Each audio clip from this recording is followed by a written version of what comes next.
Alright, so here we go. This is our basic frame. We have 2x4s that have been ripped in half to create a 2x2. And then essentially what we did was we screwed them together on the ends and we ran a metal strap across the top of them, which gives the entire frame amazing strength. This one is 4 foot wide by 8 foot long, and we got the roll of muslin that is 48 inches wide by like 50 yards. So every piece has to be essentially stapled in and then cut and then glued. So let me get started and then I'll show you what else is next. Beauty of the pause button. So the muslin has been stretched out essentially to the corners. And what we're going to do next now is staple all of the muslin in place as tight as we can make it. We're using a electric staple gun from Harbor Freight. Saves on the wear and tear of the hand. So let's go ahead and do that, and we'll come on back. Oh, if it was only so easy to snap my fingers and make this happen. Alright, so the muslin's been stapled down all the way around the frame, and the skin's pretty tight. Now the next step is to glue it. However, we like to run a border essentially around the entire edge of the framework. And the only reason we do that is because a lot of the areas like to wrinkle up, especially when they get the glue and water mixture. You'll begin to get a little bit of a curl on the edge of the fabric, which isn't a problem, except that we're kind of anal about things like that. So by putting an edge on it, we are able to eliminate that little roll. And to simply do that, we use a great product right here.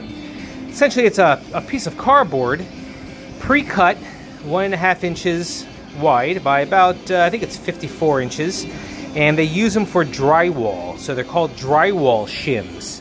So essentially, if you're hanging drywall and your drywall's not laying flat, you can put these guys behind it, stacked.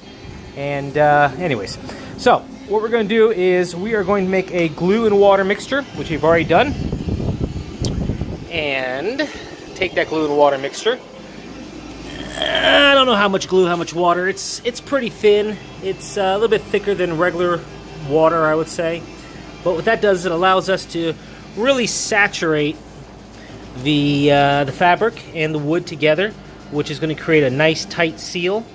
Not only that, but it also, when we go to spray the glue onto the muslin, we don't have to spray the glue onto the cardboard, which likes to kind of curl up and wrinkle.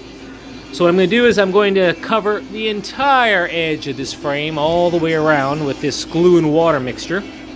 Again, sealing down the best that we can, and then taking this cardboard and essentially just stapling this cardboard down along the edge, which gives us a nice clean finish when we're done. So let's do that and I'll come back to you. Okay, so we have now stapled all of that cardboard trim around the outside edges, and it just gives it a cleaner look. You don't have to do it. It's entirely up to you. But these walls are going to be used for many years on all the props that we do and scenes that we build, so it was just worth spending a little extra few minutes to glue them and tack them down to place, just to give it a nice finished edge. Keep in mind that these walls are going to be painted several times with latex paint, you know, of course, over the years also, so all those layers will keep adding up. So you're not going to see that contrast between the light gray and the tan, because the whole thing is going to be like a muted bluish gray, which always seems to work best in our mazes. So let me go ahead and get them ready to spray, and we'll show you that. Alright, we normally do the stuff at the shop, but we're running tight on time. So I brought a few of these panels home with me, and that's why you see lawn in the picture. So what I'm going to do now is I have that same glue and water mixture that we painted around the edges of the walls, and I put it into an industrial sprayer, which is essentially just a glue and water mixture until it's thinned out so that it can spray out of this little nozzle. So what the plan now is I'm just going to simply spray down the walls. Pretty simple. So let's go ahead and do that.